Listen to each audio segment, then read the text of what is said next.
Hej alle sammen! What? Hej alle sammen! I dag skal jeg lave en video uden Lærke, og det er første gang jeg er helt alene, tror jeg. Og i dag skal jeg lave en What's in my bag tag. Og det går ud på, at jeg skal vise simpelthen bare, hvad der er i min taske. Jeg har ikke skoletask, fordi at, vi ikke har nogle bøger i skolen, så det jeg har i min taske, det er egentlig bare en masse alt muligt stof, som jeg skal bruge i beauty nødstilfælder. Yes, så jeg vil bare se at komme i gang. Min taske ser ud som stort set alle andre pigers, og det er bare sådan en helt normal daytaske i sort. Jeg har også haft en i leopardfarvet, men den gad jeg ikke rigtig gå med mere, og den bliver også sådan rigtig slidt, så ja, jeg har købt en ny. Og jeg er rigtig, rigtig glad for daytasker, fordi at de er så rummelige, altså der er virkelig, virkelig vanvittigt meget plads, og der er plads til meget mere end det, jeg har i tasken lige nu. Der er 2 rum i daytasken. Der er sådan et lille rum, og så er der et stort rum. Så jeg starter med det store. Jeg har de her 2 tørshampooer fra Batiste, sådan nogle små nogle. Den ene, den er vist tom. Nej, jeg kan ikke høre, hvad for en. Der er i hvert fald ikke særlig meget i de 2. Og de er i duften cherry, og det er sådan nogle små nogle, jeg har med for nødstilfælder, hvis nu at jeg lige pludselig finder ud med i skolen, at her skulle fedtet hår, så lige ude på badeværelset og tage noget tørshampoo i. Og så har jeg en paraply. Ja, det er sådan en lille smart en fra Northline, fra min mors arbejde.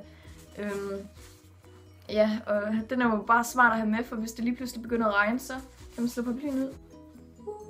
Så bliver det lige pludselig mega stor. Og så er nøgler. Spændende. Nøgle til min fars hus. Nøgle til vores gamle hus, som jeg ikke har fået afleveret endnu. Sådan en lille lys. Virker det overhovedet? Nej. Og den fik jeg engang af en veninde. Jeg har den stadig. Hej Natasha, hvis du ser den. Og så nøgle til min mor. En ting for at se og høre, jeg fik på Langelands Festival. Ja, det her det er bare logo. Det er sådan, vi får en del ting ud fra min mors arbejde, vandflasker og sådan nogle ting, så ja. Så i min punkt, der er mit Mastercard, sådan Mastercard debit, halløj, noget. Et rejsekort, og fuck, det er så mærkeligt det der. Der er et kort til Fitness World, og sygesikringskort, det skal jeg nok ikke lige vise. Et Club Matas kort, et Starbucks kort. Ej, jeg glemmer altid at vise de her, så jeg får stemt, og det er så træls. Jeg har brugt 4, men det her det er langt fra mit første kort. Jeg er så tit på Starbucks. Så et Berasso-kort, og det glemmer jeg virkelig at vise hver gang. Det er så irriterende, fordi at jeg er faktisk oftere på Berasso, end jeg er på Starbucks. Desværre kun 1 stempel, selvom jeg har været der. Jeg burde have fyldt den ud lige nu i hvert fald. Så er sådan et glitter, jeg ved ikke engang, hvad det er. Nå, men så får man stempler, når man køber derinde, hvilket jeg aldrig gør, men ja.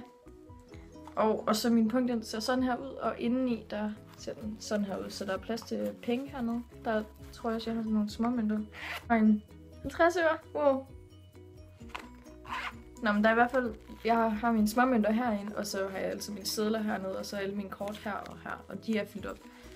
Lady stuff, som alle har rigtig akavet at vise, og lidt stødende for nogen måske, men det er jo naturligt, og alle får menstruation, så ja. Så er nogle mundskyld, og de er fra Colgate. Sådan nogle, der holder i 12 timer, så hvis man er dårligere, så lige skyld. Men dem har jeg faktisk 2 af. Jeg har en masse af sådan nogle lifesavers. Og så har jeg en... Ej, hvor ulækkert, der er kommet et eller andet snask på. Sådan en mundspray her, som hedder Fresh Spearmint, og den har jeg købt ind i normal. Og de her andre nogle, dem kan man få overalt i Bilka og sådan nogle ting. Og så har jeg 2 deodoranter, som jeg har købt ind i normal, og de hedder Impulse Romantic Spark. Og dem bruger jeg, hvis nu for eksempel jeg har været fitness, og så jeg lugter og sved eller sådan noget, så er det virkelig, virkelig smart at have i tasken, fordi de fylder ingenting, og de er virkelig, virkelig dejlige at have i tasken, og de dufter virkelig godt. De dufter... Ej, jeg kan ikke beskrive, hvad de dufter. Og så har jeg nogle høretelefoner. Mine høretelefoner, de er gået i stykker, så ellers er de blevet væk. Nå, men jeg har dem i hvert fald ikke mere, så jeg fandt dem her. De virker kun i den ene side. Jeg hader høretelefonerne, der sker sådan noget. Og så har jeg en oplader i tasken altid, men den har jeg lige taget ud, og den oplader lige min mobil.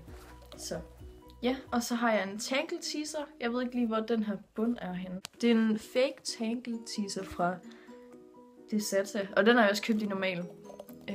Så man kan lige redde hår, hvis man lige har filtreret hår. Og så har jeg 2 Nivea-cremer, og det er sådan nogle små nogle, jeg fik i, også i den der Se og Hør goodie bag, som jeg fik den der nøgle ting til. Og der er også nogle fine billeder af nogle mennesker. Wow. Yes, de er super dejlige at have i tasken, hvis nu for eksempel, at man lige har sådan en no makeup day, og så man vil have noget ansigtscreme, eller hvis man har tørre albuer eller et eller andet. Tørre hænder kan man også bruge det til. Og så har jeg endnu en mundspray, en breath freshener. Jeg kan dog bedre lide den anden, men den her den er også rigtig god. Så har jeg et spejl. Sådan en lille spejl, så kan man lige tjekke. Der var jeg. Hej. Nå, så kan man lige tjekke, hvordan man ser ud. Jeg filmer lige på min mobil i dag. Det er lige lidt nemmere at klippe der. Så har jeg sådan en lille poseagtig ting her fra H&M. Og der har jeg endnu et lille spejl her. Og der er en tegning af Jesus. Og så har jeg den her Nivea læbepomade, som hedder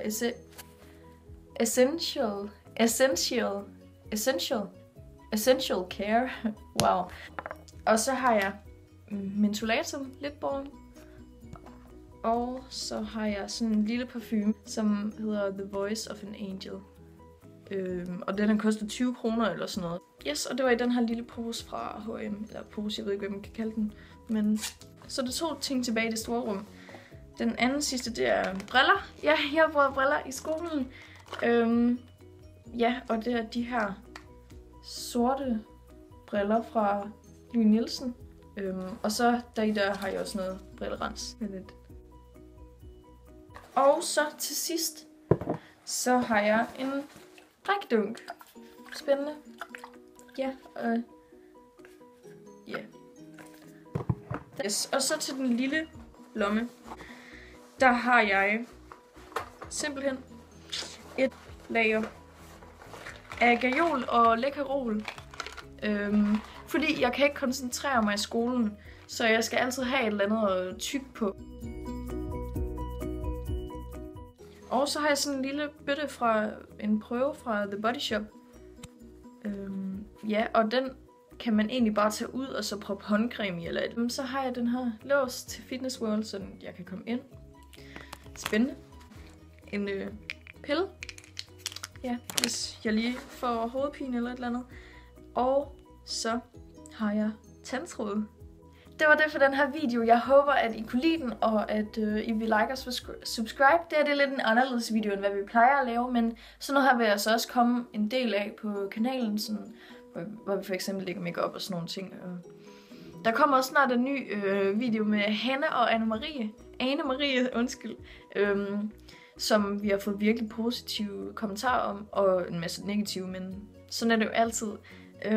Ja, og jeg kan desværre ikke afsløre, hvad det er, men I skal virkelig glæde jer. Og så er vi virkelig, det går virkelig fremad. På en dag, der fik vi over 100 subscribers, så vi er rimelig tæt på 1000 subscribers. Så når vi får 1000, så laver vi en giveaway. Yay!